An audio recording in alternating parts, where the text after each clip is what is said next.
Hello student, मैं हूं निहाल यादव। स्वागत करता हूं आप सभी का जीपीएल एकेडमी के इस यूट्यूब चैनल में।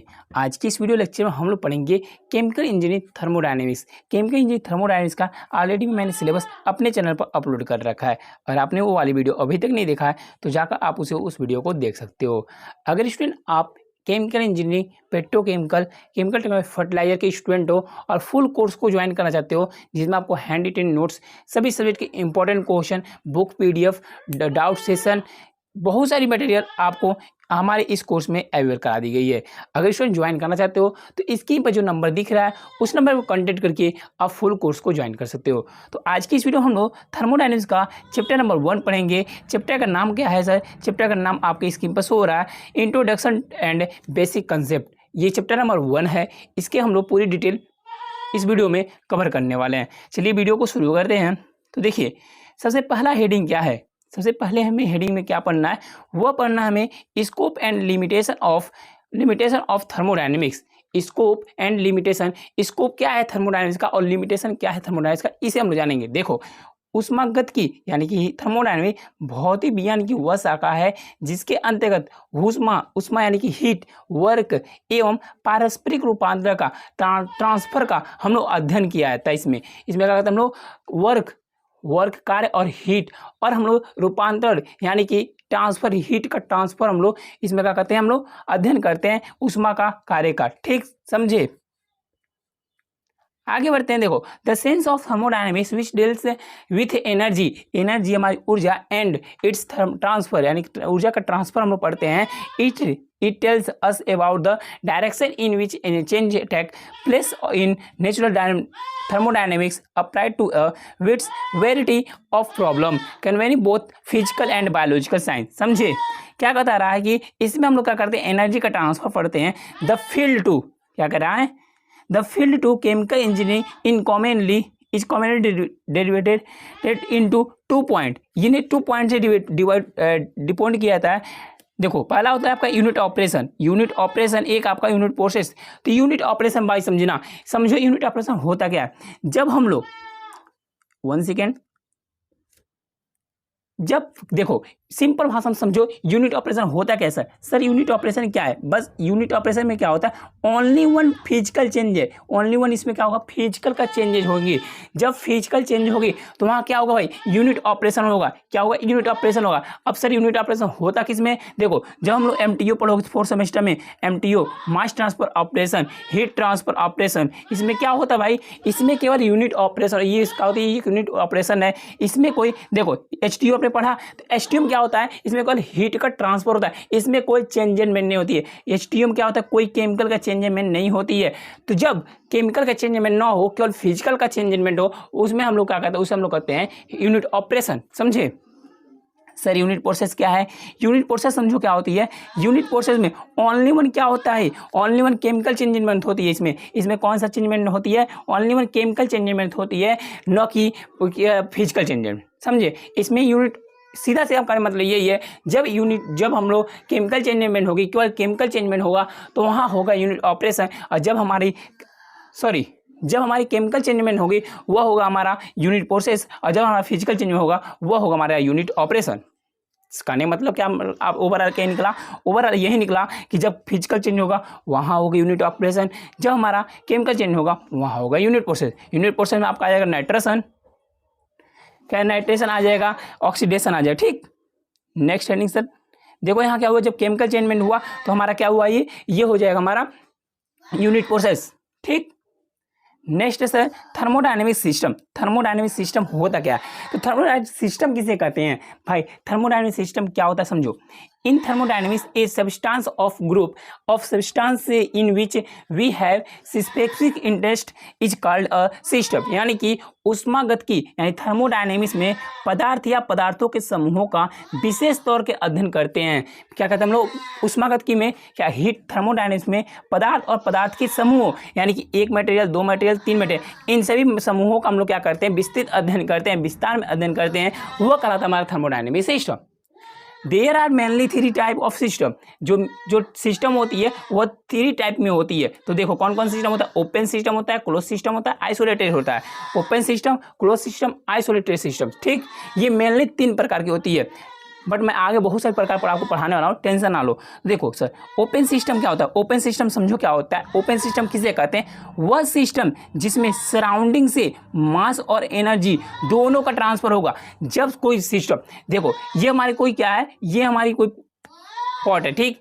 इसमें से जब क्या होगा, देखो जब सिस्टम में, वह सिस्टम जिसमें सराउंडिंग से क्या होगा, सराउंडिंग से किसका, मास और एनर्जी जब दोनों का ट्रांसफर होगा, वह कहलाएगा हमारा ओपन सिस्टम।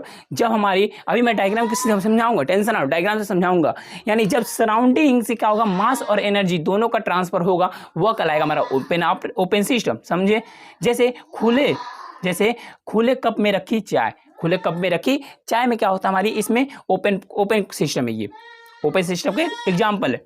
नेक्स्ट समझे हम लोग, सर क्लोज सिस्टम क्या होता है? क्लोज सिस्टम वह सिस्टम जिसमें सराउंडिंग से केवल एनर्जी का ट्रांसफर, जब केवल एनर्जी का ट्रांसफर होगा, वह हमारा क्या होगा, क्लोज सिस्टम होगा। जब एनर्जी और मास दोनों का ट्रांसफर होगा, वह कहलाएगा हमारा ओपन सिस्टम, ठीक। नेक्स्ट क्या है, नेक्स्ट समझो। नेक्स्ट यहाँ देखो, ये रहा डायग्राम, ये रहा हमारा एक प्रकार, ये हमारा सिस्टम हुआ, ये होता हमारा सराउंडिंग। देखो जब हमारा इनपुट एनर्जी मैंने दिया, जब केवल हमारा एनर्जी का ट्रांसफर होगा, हमने एनर्जी दिया, एनर्जी हमें ट्रांसफर हुआ, एनर्जी हमें आउटपुट में मिला।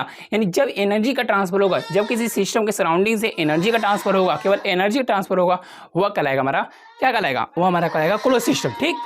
नेक्स्ट हम जानेंगे आइसोलेटेड सिस्टम। आइसोलेटेड सिस्टम होती क्या है? ये आइसोलेटेड सिस्टम क्या है तो सुनो भाई, आइसोलेटेड सिस्टम क्या होती है? वो सिस्टम जिसमें मास एंड एनर्जी दोनों का ट्रांसफर क्या होता है, नहीं होता है। समझे? जिसमें मास, वह सिस्टम जिसके सराउंडिंग से मास और एनर्जी दोनों का ट्रांसफर नहीं होता, वह कहलाता है आइसोलेटेड सिस्टम। समझे कि नहीं समझे भैया? समझे? नहीं समझे फिर समझो। देखो ओपन सिस्टम मैंने क्या बताया सर, ओपन सिस्टम क्या कहा मैंने, open system mass and energy, mass and energy in दोनों का क्या होगा, ट्रांसफर होता है। बट देखो क्लोज सिस्टम में सर क्लोज सिस्टम में, क्लोज सिस्टम केवल मास का ट्रांसफर होता है सर। क्लोज सिस्टम किसका ट्रांसफर होता है? मास का ट्रांसफर होता है केवल। एक होता है आइसोलेटेड सिस्टम। तो आइसोलेटेड सिस्टम, देखो आइसोलेटेड जो सिस्टम होती है, इसमें एनर्जी एंड मास दोनों का ट्रांसफर नहीं होता है, एनर्जी एंड मास का दोनों का ट्रांसफर नहीं होता है, वो कहलाता है हमारा आइसोलेटेड सिस्टम। आई होप आप लोग समझ गए होंगे। सर सराउंडिंग क्या होता है? भाई सराउंडिंग रुको, सराउंडिंग अभी बताता हूँ, एक मिनट रुक जाओ बताता हूँ। ये देखो होमोजीनियस सिस्टम, एक सिस्टम है होमोजीनियस सिस्टम। होमोजीनियस सिस्टम क्या होता है? वह सिस्टम जिसमें द्रव एक ही अवस्था में हो, होमोजीनियस सिस्टम कहलाता है। वह सिस्टम जो लिक्विड है हमारा, जो हमारा द्रव है भाई, जो हमारा लिक्विड है, वो केवल क्या हो, एक ही अवस्था में हो, एक ही फेज में हो, तब कहलाएगा वो हमारा होमोजीनियस सिस्टम। किसमें कहलाएगा? होमोजीनियस सिस्टम कहलाएगा। इसके एग्जाम्पल सर क्या है? इसके एग्जाम्पल है अमोनिया का वाटर में मिश्रण। अमोनिया का वाटर में क्या होता है? डिजोल्व होना, मिश्रित होना।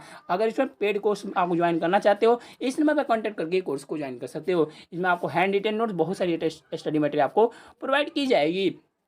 नेक्स्ट है सर हेट्रोजीनियस सिस्टम। क्या होता है सर हेट्रोजीनियस सिस्टम क्या है? देखो वह सिस्टम जिसमें लिक्विड यानी द्रव एक से अधिक अवस्था में होता है। जब लिक्विड जो होगा वह एक ही अवस्था में होगा, जब लिक्विड एक अवस्था में होगा तो वह कहलाएगा होमोजीनियस सिस्टम। वो क्या कहलाएगा? होमोजीनियस सिस्टम, ठीक। और जब हेट्रोजीनियस सिस्टम का होगा, जब लिक्विड एक से अधिक अवस्था में होगा, तो वह कहलाएगा हमारा हेट्रोजीनियस सिस्टम। समझे? सर सराउंडिंग क्या होती है? सर सराउंडिंग बता दो। तो सुनो सराउंडिंग क्या होता है बाबू। सराउंडिंग किसे कहते हैं? यूनिवर्स के उस पार्ट को जो सिस्टम को डायरेक्टली और इनडायरेक्टली रूप से क्या करता है? प्रभावित करता है, वह कहलाता है हमारा सराउंडिंग। समझे? नहीं समझे फिर समझो। वह सिस्टम क्या, यूनिवर्स के उस पार्ट को, सराउंडिंग किसे कहते हैं? यूनिवर्स के उस पार्ट को जो सिस्टम को डायरेक्टली और इनडायरेक्ट रूप से क्या करता है? प्रभावित करता है, सराउंडिंग कहलाता है। यहाँ देखो एग्जाम्पल के रूप में समझो बाबू, समझो एग्जाम्पल है। यदि हम किसी बीकर में दो पदार्थ ए व बी लेकर इनकी अभिक्रिया कराएं, अभिक्रिया का क्या करें हम लोग अध्ययन करें, तो बीकर जिसमें अभिक्रिया मिश्रित है, जिसमें अभिक्रियाशील मिश्रित है, निकाय होगा, वह सिस्टम होगा। और कमरा जिसमें बीकर रखा गया है, वह क्या होगा? सराउंडिंग होगा। यानी कि कहने मतलब यही है, देखो कह रहा है हमारा ये, इसका मतलब समझो। यदि हम कोई बीकर ले लें, ये मैंने कोई बीकर लिया, मैंने कोई बीकर ले लिया, बीकर मैंने ए और बी दो पार्ट, इसमें क्या रखा मैंने? पदार्थ रख दिया, अभिक्रिया कराएं, और बीकर जिसमें अभिक्रियाशील निकाय होगा, ये देखो ये बीकर है जिसमें ये हो रहा है, जिसमें ये हो रहा वह कराएगा हमारा सिस्टम, और कमरा हमारा जिसमें ये बीकर रखा गया वो कराएगा हमारा सराउंडिंग कराएगा। ये जिसमें बीकर रखा जाएगा वो हमारा क्या कराएगा, सराउंडिंग कराएगा। समझे कि नहीं समझे, समझ गया ना। अब देखो जो सराउंडिंग होती है, सराउंडिंग की दो रिक्वायरमेंट होती है, जो सराउंडिंग होती है उसकी दो रिक्वायरमेंट होती है। पहला क्या होता है सर, पहला होता है यह हमेशा निकाय के बाहर होता है, ये सिस्टम का हमेशा क्या होती है, बाहर होती है। जो सराउंडिंग उसकी दो इसके रिक्वायरमेंट होते हैं। क्या है पहला, वह है यह हमेशा निकाय मत होता है, सिस्टम के बाहर होती है, समझे। दूसरा क्या है सर दूसरा क्या है, दूसरा है देखो बाबू दूसरा क्या है, देखो यह निकाय यानी सिस्टम को प्रभावित करने के समझ होती है, यह सिस्टम को प्रभावित कर सकती है। समझे बाबू, समझो। एक नेक्स्ट है आपका, नेक्स्ट एक और सिस्टम समझ लो, एक और सिस्टम आपका एडियाबैटिक सिस्टम। एडियाबैटिक सिस्टम क्या होता है, यदि कोई सिस्टम अपनी परिवेश से किसी प्रकार के प्रभावित न हो तो वह कराता हमारा एडियाबैटिक सिस्टम। एडियाबैटिक सिस्टम क्या होता है बाबू, एडियाबैटिक सिस्टम क्या होता है, एडियाबैटिक सिस्टम किसे कहते हैं सर, तो यदि कोई निकाय होता है सिस्टम, यदि कोई सिस्टम अपने परिवेश से किसी भी प्रकार से प्रभावित न हो तो वह कहलाता हमारा एडियाबैटिक सिस्टम। आई होप आप लोग एडियाबैटिक सिस्टम को जान गए किसे कहते हैं एडियाबैटिक सिस्टम। अब जानेंगे हम लोग प्रॉपर्टीज ऑफ सिस्टम। देखो जिसको प्रॉपर्टीज होती है वो दो प्रॉपर्टीज होती हैं, पहला होता है इंटेंसिव और दूसरा होता है हमारा एक्सटेंसिव। तो इंटेंसिव प्रॉपर्टीज क्या होता है सर इंटेंसिव प्रॉपर्टी मुझे बता दो। तो देखो इंटेंसिव प्रॉपर्टी समझो बाबू, वह गुण जो किसी सिस्टम में उपस्थित मास की मात्रा, किसमें, मास की मात्रा तथा परिणाम पर निर्भर करता है, परंतु नेचर पर निर्भर नहीं करता। बट थोड़ा सा बस समझो, देखो किस पर निर्भर करे, वह गुण जो किसी सिस्टम में उपस्थित मास की मात्रा, किस पर, मास की मात्रा पर, किस पर बाबू, मास की मात्रा तथा परिणाम पर निर्भर नहीं करता। इन दोनों पर जब निर्भर नहीं करे, मास की मात्रा और परिणाम पर निर्भर नहीं करता है, लेकिन नेचर पर क्या करे, ये निर्भर करे, तो वह कहलाएगा हमारा इंटेंसिव प्रॉपर्टी। इंग्लिश में समझो बाबू, in intensive property do not depend on the quality of matter specified in the system, but it depend on the nature of matter and intensity of force is free of the size of the system। समझो वह गुण जो किसी system में मास की मात्रा और परिणाम पर निर्भर नहीं करता है लेकिन नेचर पर निर्भर करता है, वह कहलाता हमारा इंटेंसिव प्रॉपर्टी। यह निकाय की बाहर में स्वतंत्र होता है। क्या हुआ, यह निकाय की आकार में स्वतंत्र होता है, समझे। इसमें क्या है, एग्जाम्पल रूम में pressure, temperature, specific value, density, etc. समझे बाबू। नेक्स्ट है का extensive properties. Sir extensive properties क्या होता है सर, आपने इंटेंसिव बता दिया सर, एक्सटेंसिव क्या होता है। एक्सटेंसिव सुनो, एक्सटेंसिव कुछ नहीं, इसमें देखो वह गुण जो किसी सिस्टम में उपस्थित द्रव की मात्रा तथा परिणाम पर निर्भर करती है। जो द्रव की मात्रा होती है वह परिणाम पर निर्भर करती है, बट नेचर पर निर्भर नहीं करती है। जो लिक्विड की मात्रा होती है वह परिणाम पर निर्भर करती है सर, वह परिणाम पर निर्भर करती है, बट नेचर पर निर्भर नहीं करती है, वह कहलाता हमारा एक्सटेंसिव प्रॉपर्टी। समझे। जब आपका यहाँ समझो, फिर समझो इंटेंसिव, वह गुण जो किसी सिस्टम में उपस्थित मास की मात्रा और परिणाम दोनों पर निर्भर नहीं करती है। मास की मात्रा और परिणाम पर निर्भर नहीं करती है, बट नेचर पर निर्भर करती है। वह कहलाता है हमारा intensive property. Extensive property sir extensive property वह गुण जो किसी सिस्टम में उपस्थित द्रव की मात्रा तथा परिणाम पर निर्भर करती है। द्रव की मात्रा और परिणाम पर निर्भर करे लेकिन नेचर पर निर्भर ना करे, वह कहलाता हमारा एक्सटेंसिव प्रॉपर्टी। इसमें देखो, इसमें आ जाएगा हीट, आ जाएगा वर्क, आ जाएगा वैल्यूम, आ जाएगी ईटीसी आ जाएगा। ठीक। नेक्स्ट है आपका हेडिंग, नेक्स्ट आप लोग समझेंगे। देखो बाबू नेक्स्ट आपका पॉलीट्रॉपिक प्रॉपर्टीज क्या होती है सर पॉलीट्रॉपिक प्रॉपर्टीज क्या है सर, मुझे बता दो। देखो इस प्रोसेस में एनर्जी परिवर्तित होती है और कार्य प्राप्त होता है। देखो जो एनर्जी होती है वो क्या होता है, एक रूप से दूसरे में बदलता है और हमें वर्क प्राप्त होती है। जो हमारी एनर्जी है बाबू, ये क्या होगा, एक रूप से दूसरे रूप में ट्रांसफर होती है और हमें वर्क डब्ल्यू प्राप्त होता है। वर्क हमें क्या प्राप्त होता है, वो हमें डब्ल्यू प्राप्त होता है। ये कहलाता है हमारा पॉलीट्रॉपिक प्रॉपर्टीज। ठीक।